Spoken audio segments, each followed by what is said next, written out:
pequenos ponis, como vão vocês? No vídeo de hoje eu vou falar algumas matérias de veterinária que muita gente não sabe que existem. Não sei se vai ser esse o título do vídeo, mas é essa a ideia do vídeo. Tem um barulho de obra muito chato, porque todos os dias alguém faz obra aqui. Então me desculpem, se ficar muito ruim eu boto fone, porque eu também não tenho mais microfone. Minha vida está uma bagunça, eu sei. Eu ainda tô tentando organizar, é o primeiro vídeo que eu gravo aqui na casa nova. Pra quem não sabe, eu vim me mudar pra Lisboa. Então, né, estamos aqui, firmes e fortes. Como sempre, minhas redes sociais vão estar aqui do lado para quem quiser tirar dúvidas, me perguntar alguma coisa, obviamente, porque né, eu sirvo para isso, eu sirvo para explicar coisas e pra gente aprender juntos, muito didático. Não necessariamente essas matérias são as menos conhecidas, ou mais fáceis ou mais difíceis, eu não separei por isso, eu separei porque muita gente pensa em veterinária e não pensa nessas matérias, ou não tem nem conhecimento até entrar na faculdade que existem essas matérias. Então esse vídeo também é para ajudar você que tem dificuldade com alguma matéria, ou me pergunta, Júlia, tem muita matéria de matemática, tem muita matéria de física, tem muita matéria de química? Esse vídeo serve também para tirar um pouco dessa dúvida, porque tem duas matérias aqui muito importantes que lidam com essas matérias difíceis que muita gente tem dúvida. A primeira matéria que eu vou falar é etologia.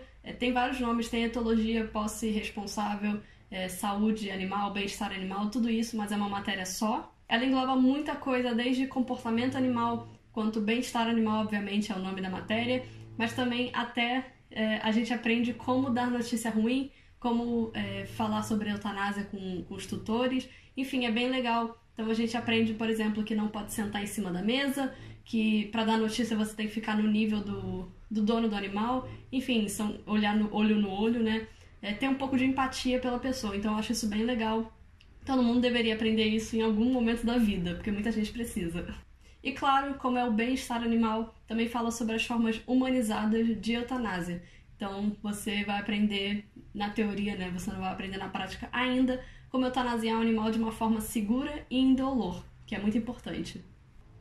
A segunda matéria que eu vou falar é antropologia. Sim, é uma matéria de humanas, mas eu acho que toda faculdade tem isso, ou pelo menos uma coisa, um ramo da antropologia. Infelizmente eu não lembro muita coisa dessa matéria. Por quê? O professor passava filme na aula, vídeo, e por mais que eu ache isso muito legal, eu acho dinâmico, eu acho mais fácil de aprender, os filmes e vídeos não tinham um ponto central. Então assim, você ficava prestando atenção naquilo, mesmo prestando atenção você ficava tipo, o que tá acontecendo? Mas eu lembro que as matérias de prova também não tinham praticamente nada a ver com filme, mas era basicamente falando sobre a humanização, sobre a vida do homem no campo, relação homem-animal. Tinha muito pouco a ver com animal, tá? Pelo menos foi assim que eu aprendi. Pode ser que em outras faculdades tenha uma coisa mais focada em veterinária. Na minha não tinha tanto. A terceira matéria é a deontologia, legislação médico-veterinária. Nessa matéria você aprende tudo relacionado à legislação, obviamente é o nome da matéria, mas você aprende também a postura adequada de um profissional, ética, você aprende, né, tudo o que você precisa saber em relação a essa parte chata de direito.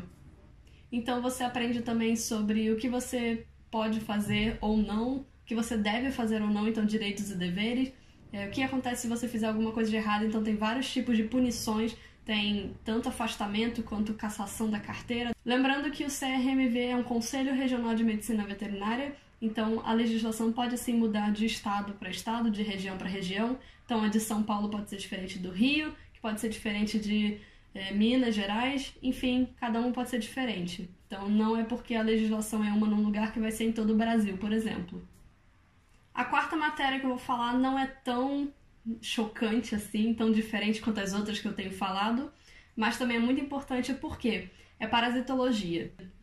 É um nome muito grande, tá? Mas eu falo parasitologia porque é mais fácil. Eumitologia, enfim, é tudo a mesma coisa. Eu não vou falar sobre a matéria em si, tipo, o que a gente aprende com esse tal, mas eu vou falar duas coisas importantes. Primeiro, quem tem medo de, por exemplo, aranha, inseto, qualquer bicho pequenininho, minhoca, verme no geral, essa matéria é muito importante você se adaptar e você começar a mudar a sua cabeça se você ainda não entrou na faculdade, porque você vai mexer muito com isso, inclusive cocô. Sim, você vai ter que mexer em fezes pra, né, às vezes ver um bichinho lá dentro, identificar o bichinho. Isso foi só um detalhe, não é por isso que essa matéria tá aqui nesse vídeo, mas é uma coisa muito importante também falar que muita gente não sabe e tem preconceito, mas nessa matéria a gente aprende a nomenclatura em latim. Por quê? Porque é muito importante saber, porque é muito importante saber todas as regras de latim. Não vou falar agora porque é muita coisa e porque é muito extenso o assunto. Mas cada palavra tem uma regra, não é a palavra jogada como parece que é uma sopinha de letrinhas às vezes, não é, e a gente aprende isso nessa aula. Então, se termina com uma vogal diferente, quer dizer que já é de uma família, quer dizer que já é de um gênero. E claro, tudo em veterinária, praticamente, biologia também, vai usar nome científico, ou seja, nome em latim. Então, os vermes todos, os parasitos todos, você vai usar o quê? O nome em latim. Por isso que é muito importante aprender. A partir de agora, é pro pessoal que me pergunta se tem muita matemática, muita física, se as matérias são muito difíceis. Então, enfim, a quinta matéria que eu vou falar é bioestatística, ela é composta só de matemática. É matemática misturada com biologia, mas muito pouco biologia. Então tem muito cálculo, muita fórmula, muito exercício. Às vezes tem umas contas desse tamanho pra fazer, não tá nem aparecendo na tela. Tem uma conta enorme pra fazer, entendeu? Eu peguei uma prova minha que eu fiquei tão irritada, porque eu usei a conta, eu usei a fórmula toda certinha, eu fiz uma conta que durou mais de uma página. E no final eu errei, porque eu devo ter errado alguma coisinha, algum númerozinho, algum detalhezinho, então eu fiquei muito irritada com isso. Mas enfim, é pra você saber o nível da coisa. A gente aprende sobre amostragem, probabilidade, estatística no geral, a gente aprende a fazer gráfico e analisar gráfico, tudo certinho. Então é muito importante, não é tipo, é matemática, não vou prestar atenção. Você vai se arrepender no futuro. Todas as outras matérias também, tá? Nenhuma matéria você tem que aprender só pra passar de ano, só pra passar na prova. Você tem que aprender pro resto da sua vida. Ainda mais lidando com veterinária, no caso do vídeo, que é o que eu faço também, porque você vai lidar com vidas. Como é que você vai errar uma coisinha no futuro e vai acabar matando um paciente, entendeu? Um detalhe muito importante de exatas, principalmente, é que você precisa saber interpretar a informação direitinho. Claro que em humanas também tem muito isso, mas em exatas você aprende melhor a saber identificar o problema, analisar o problema, e são contas específicas. Humanas têm interpretação. Em matemática, em física, você não pode chegar em outro resultado. A sexta e última matéria que eu vou falar é biofísica, é uma das minhas favoritas nessa parte de exatas misturado com biologia.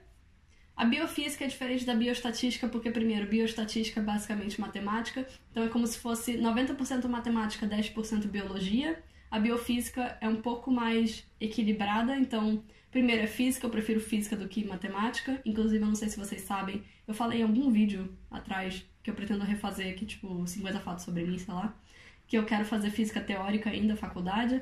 Então, enfim, eu gosto muito, pra vocês terem uma ideia. A biofísica tem mais ou menos o quê? 70%, 80% física e 20% a 30% de biologia. Então, é um pouco mais equilibrado, claro, comparando com bioestatística, e eu acho mais agradável aprender.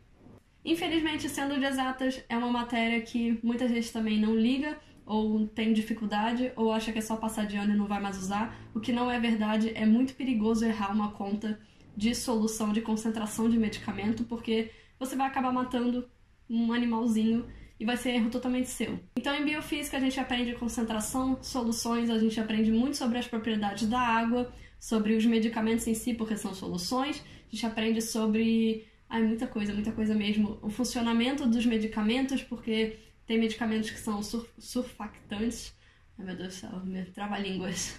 Biofísica é basicamente você enxergar o corpo, o organismo de um animal, de um ser vivo, como um relógio, e cada engrenagenzinha a gente vai aprendendo, vai desmontando até o mínimo possível, porque a gente aprende desde o organismo como um todo, quanto uma moléculazinha, uma célulazinha. Então é muito interessante isso, pelo menos eu acho. Então também tem muito cálculo, tem muita fórmula, tem muita matemática, tem muito gráfico, que a maioria das pessoas da minha turma tinham mais dificuldade em gráfico, pelo menos que elas falavam, né? Que reclamavam com o professor, principalmente. Mas eu acho muito legal essa matéria, era uma matéria que eu era boa e que eu tenho saudades. Deem sugestões aqui embaixo, tá? Eu fico bem feliz de ver e normalmente eu atendo, quando é possível. E é isso, beijos e até a próxima. Nha!